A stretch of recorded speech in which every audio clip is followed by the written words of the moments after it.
Olá, graça e paz. Hoje eu estou aqui com a minha amiga, uma grande mulher, uma jovem mulher de Deus, uma intercessora que me ajuda também nas orações. E hoje eu queria que ela desse um grande testemunho de vida que ela tem. Na verdade, estava programado para ela dar lá no nosso ministério da Cedro, mas enfim, estamos em meio a um caos e não é possível. E o testemunho dela, eu tenho certeza que vai edificar muitas vidas, muitas mulheres. É um testemunho de quem esperou muito, é um testemunho de fé, de perseverança, de restituição, de saber esperar o tempo de Deus, saber ouvir a voz de Deus. Então eu quero que vocês sejam muito edificadas com a palavra e com o testemunho que ela vai dar hoje para vocês. Amém? Então vou passar aqui para a Bruna e ela vai falar tudo para vocês. Contar. Amém. Graça e paz. Primeiramente eu queria agradecer pela oportunidade, tá, Luzia? Porque sem dúvida para mim é uma honra muito grande estar aqui nesse canal, que tem abençoado tantas vidas com palavras de luz, né? Nesse momento que a gente está vivendo. E tá aqui contando um pouquinho do meu testemunho, sem dúvida é mais do que especial. Amém. Porque a Luzia, nos últimos anos, ela fez parte de toda essa história. Foi uma história realmente de esperança, uma história em que eu precisei confiar, precisei acreditar no Senhor, nas promessas do Senhor. E como toda promessa que passa pelo teste do tempo, tiveram dias de inverno. Como toda promessa, teve dias em que eu estive ansiosa, teve dias que eu estive abatida, e a Luzia sempre esteve do meu lado nesses momentos, sempre acreditou, foi uma pessoa que sempre me dava palavras de esperança, de incentivo nesses dias de inverno, né? Então, nessa hora, o desejo do meu coração é que você que está aí nos ouvindo também seja abençoada, que eu também possa ser um canal de bênção para a sua vida através dessas experiências que eu vivi com o Senhor. Antes de eu contar para vocês um pouquinho da minha história, eu queria meditar com vocês em uma palavra que está em 2 Samuel, no capítulo 9. Aqui fala sobre a bondade de Davi para com o filho de Jonatas. Fala da história de Mefibosete. Eu sei que muitos já conhecem a história de Mefibosete, mas para aqueles que não conhecem, eu vou falar bem rapidinho para que você possa entender melhor. Mefibosete, ele era o filho de Jonatas e neto do rei Saul. Ele teve, a princípio, a sua vida marcada por muitas tragédias, porque Mefibosete ele tinha apenas 5 anos de idade quando seu avô e o seu pai morreram em uma batalha. Então, naquele momento, quando a notícia daquela morte chegou em Israel, a sua ama, que era uma serva que cuidava de Mefibosete, ela pegou aquela criança apressadamente e fugiu. E nessa fuga apressada, ela deixou essa criança cair no chão. E Mefibosete, com essa queda, ele acabou ficando coxo. A Bíblia diz que Mefibosete era aleijado dos 2 pés. E ele foi levado para Lodebar. Lodebar era uma cidade em Gileade que havia muita sequidão, muita miséria. Então você imagina aqui, a gente está falando de um descendente do rei que foi levado para um lugar distante, onde havia miséria e onde havia escassez. E naquela época, quando alguém se tornava um novo rei, geralmente ele procurava os familiares do antigo rei e procuravam matar esses familiares, porque os reis eles se preocupavam na época dos descendentes virem subrogar-lhe esse trono, dos descendentes virem exigir esse trono. Então, por isso que a ama, essa serva que cuidava de Mefibosete, logo fez questão de pegar a criança e levar para distante, e fugir com essa criança. Só que no caso de Mefibosete, que a gente vai ver aqui, a história foi completamente diferente. Porque Davi, ele era muito amigo de Jonatas, pai de Mefibosete. Davi, ele amava Jonatas. Então ele jamais faria isso com um descendente da casa de Saul. Ele jamais teria essa atitude. Só que Mefibosete não sabia disso. E Davi, assim que se torna rei, depois de ter vencido já muitas batalhas, ele desejou no seu coração saber se ainda existia alguém na casa de Saul, porque ele queria agir com beneficência sobre essa pessoa. E vamos ver aqui o que diz na Bíblia no capítulo 9? Vamos ler aqui. Capítulo 9, eu vou ser breve, não vou ler tudo, a gente vai ler só a partir do versículo 5 até o 8, tá, Luzia? Diz assim: Então mandou o rei Davi e o tomou da casa de Maquir, filho de Amiel, de Lodebar. E vindo Mefibosete, filho de Jonatas, filho de Saul, a Davi, se prostrou com o rosto por terra e se inclinou. E disse Davi: Mefibosete. E ele disse: Eis aqui teu servo. E disse-lhe Davi: Não temas, porque de certo usarei contigo de beneficência por amor de Jonatas teu pai, e te restituirei todas as terras de Saul teu pai, e tu de contínuo comerás pão à minha mesa. Então se inclinou Mefibosete e disse: Quem é teu servo, para tu teres olhado para um cão morto tal como eu? Vamos parar aqui. O que eu queria chamar a atenção para você nessa hora é exatamente o que está aqui no versículo 8, quando Mefibosete diz para Davi, espantado: Quem é teu servo? Quem sou eu? Para tu teres olhado como um cão morto, tal como eu. Aqui nessa expressão de Mefibosete, ele se compara a um cão morto. Então a gente já consegue ver aqui como é que estava a autoestima de Mefibosete. Mefibosete estava se sentindo indigno, impuro. Ele não se achava digno de se sentar à mesa do rei. Aqui a gente vê uma expressão de inferioridade. Só, querido, que Davi, quando ele olha para Mefibosete, ele não olha para as suas deformidades. Davi, quando ele olha para Mefibosete, ele poderia até não ter uma boa aparência aos olhos humanos para se sentar à mesa com o rei. Mas Davi, quando ele olha, ele não vê as deformidades de Mefibosete. Davi, quando ele olha, ele vê sim os semblantes, ele vê em Mefibosete os traços do seu amado amigo Jonatas. E é nessa noite isso que eu queria meditar junto com você. Porque é exatamente assim que somos nós. Deus, o Rei da Glória, quando Ele olha para nós, Ele não vê os nossos erros, Ele não vê as nossas falhas, Ele não vê as nossas deformidades, não. Deus, quando Ele olha para nós, Ele vê traços familiares. Ele vê Jesus. Aleluia. Quando Ele olha para nós, Ele vê em nós os traços do Seu Filho amado e eterno Jesus. Sabe por quê? Graças a Deus por isso, nós damos glórias nessa hora e eternamente por isso. Aleluia. Sabe por quê, querido? Porque os nossos erros, as nossas falhas não são empecilhos para a nossa filiação. As nossas deformidades não podem tirar a nossa legitimidade de filhos, filhos amados. Os nossos não podem tirar isso de nós. Sabe, porque Deus é bom em todo tempo e está sempre disposto a nos restaurar, sempre disposto a nos perdoar, sempre disposto a escrever para nós uma nova história. E é exatamente assim que acontece com a gente.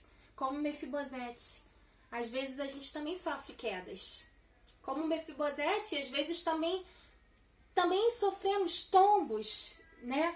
E que também nos causam dores, traumas, experiências na nossa vida. Quantas experiências nós vivemos desde quando somos crianças que nós lembramos, geralmente são experiências que nos trazem emoções, traumas.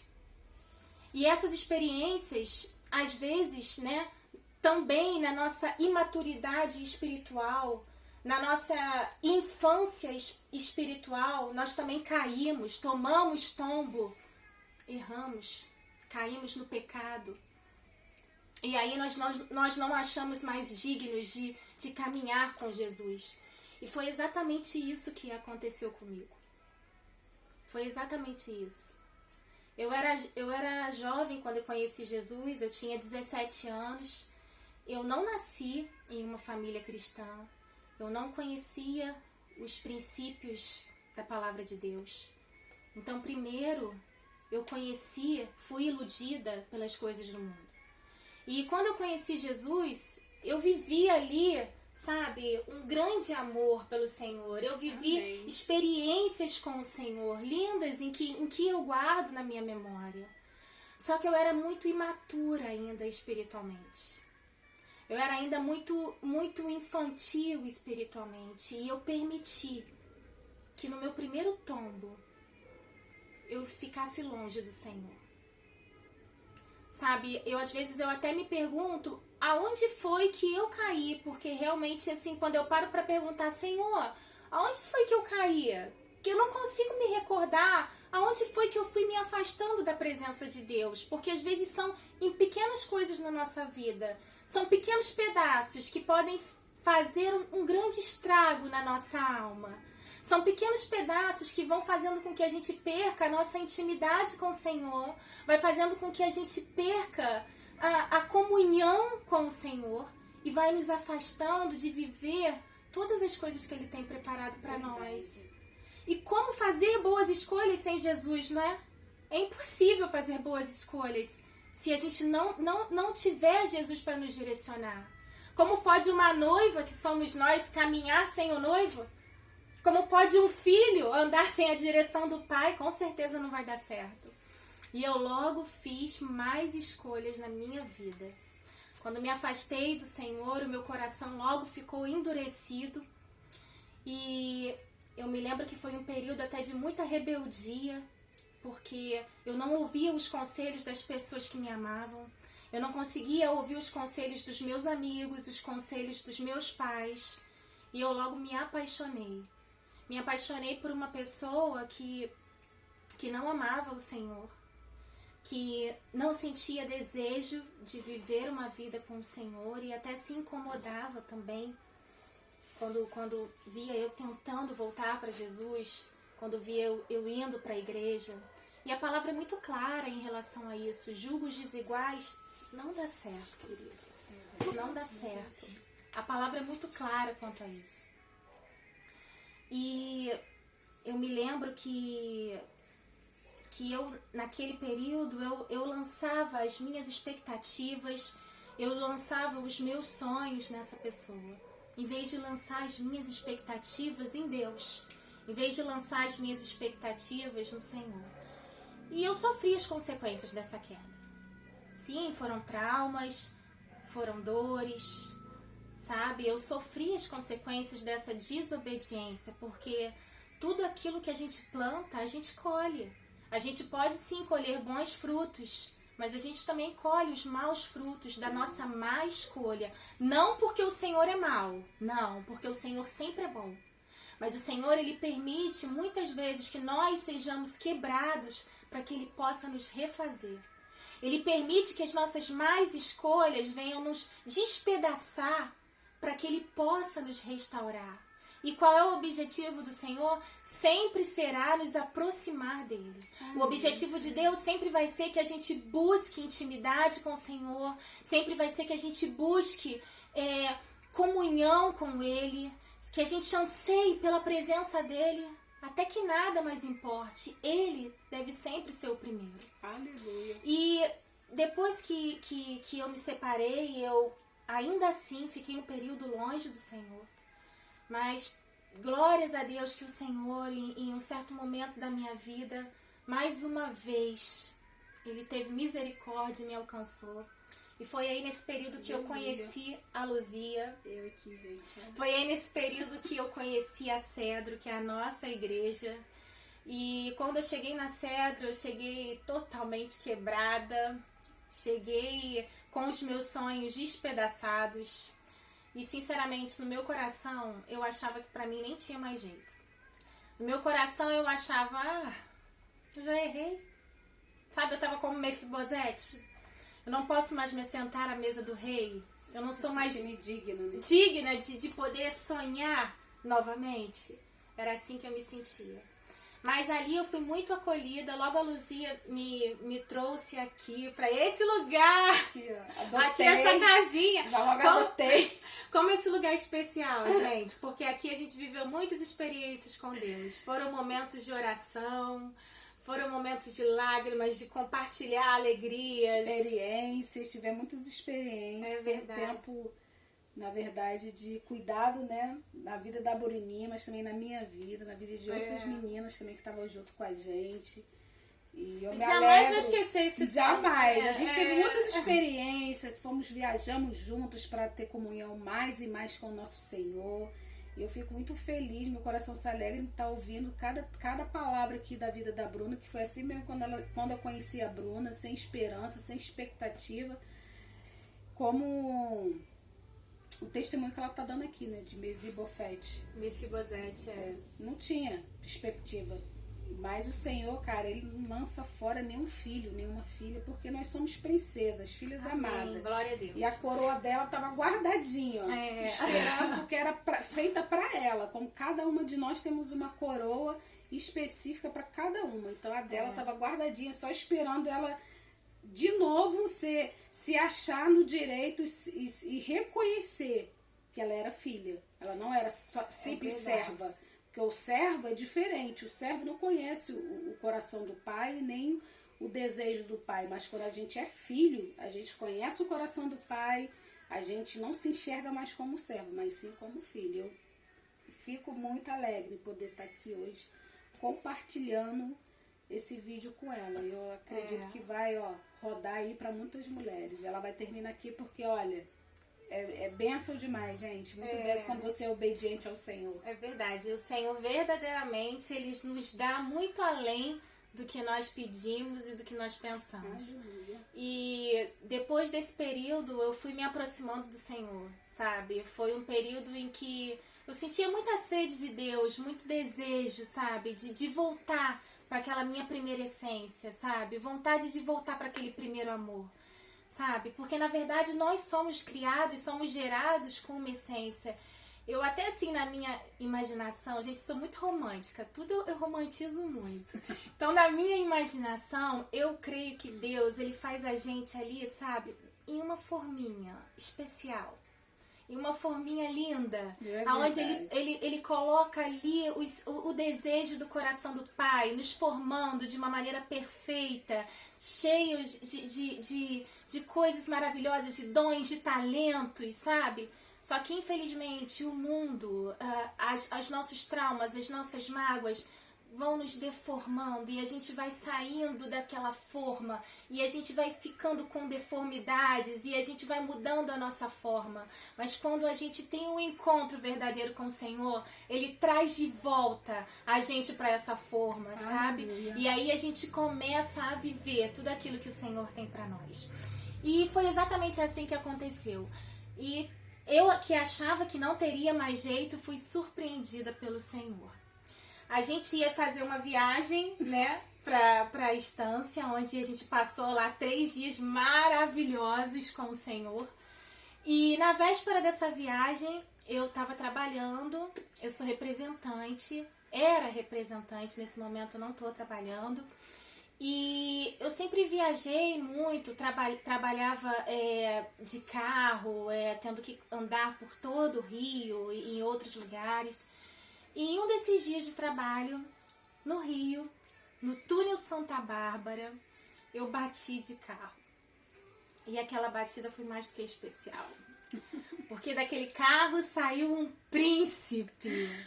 E o que eu não sabia é que aquele príncipe era o homem da minha vida, né? E naquela hora eu estava acompanhada com a minha avó.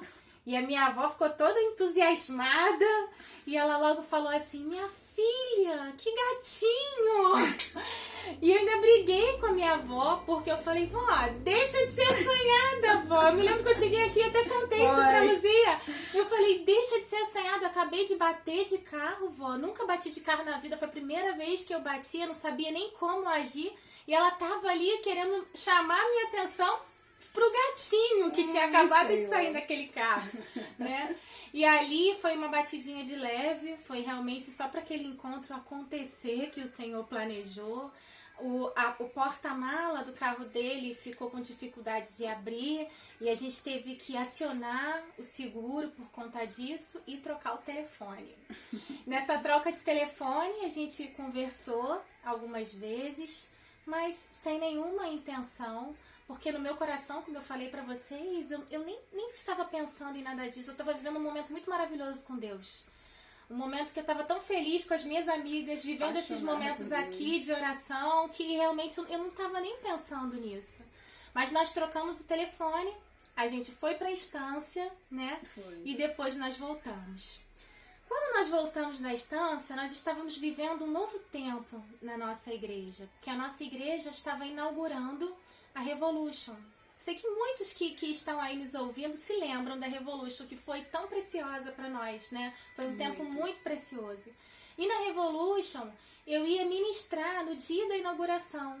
E eu tava tão nervosa, gente, tão nervosa, porque quem me conhece sabe que quando eu fico nervosa, eu começo a tremer, é logo visível, Eu fiquei muito nervosa porque eu sabia a responsabilidade que era de estar ali inaugurando um templo, né, ministrando algo que eu não fazia já há muito tempo.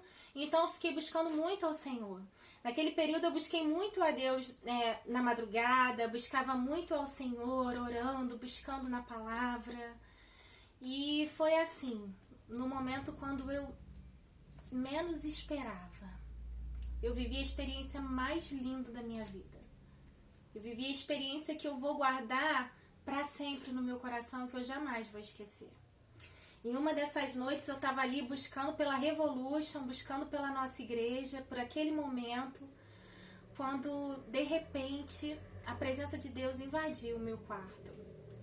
E foi algo tão real, que em nenhum momento eu posso dizer que tive dúvidas de que era o Senhor que estava falando comigo. Eu apenas abaixei a minha cabeça naquele momento e escutei cada palavra que Ele me dizia para que eu pudesse obedecer. E o Espírito Santo falou para mim naquela hora: Bruna, sou eu que falo contigo. Sou eu que falo contigo, tremendo, Bruna. Tremendo. E eu escolhi Ele para você. É Ele. E aí o Senhor, Ele me mostrava o príncipe da batida. E Ele falava: é Ele. Eu te perdoei, Bruna. E estou escrevendo para você uma nova história. Vocês irão se casar. Vocês irão ter filhos. E esses filhos vão viver para a minha glória. Você lembra o que você me pediu, Bruna? E aí o Espírito Santo me trouxe à memória uma oração que eu tinha feito há muito tempo atrás. Em uma dessas minhas viagens, teve um dia que eu estava caminhando na rua e eu senti um vazio no meu coração tão grande, uma necessidade tão grande de orar, que eu fui para o meu quarto, dobrei os meus joelhos naquele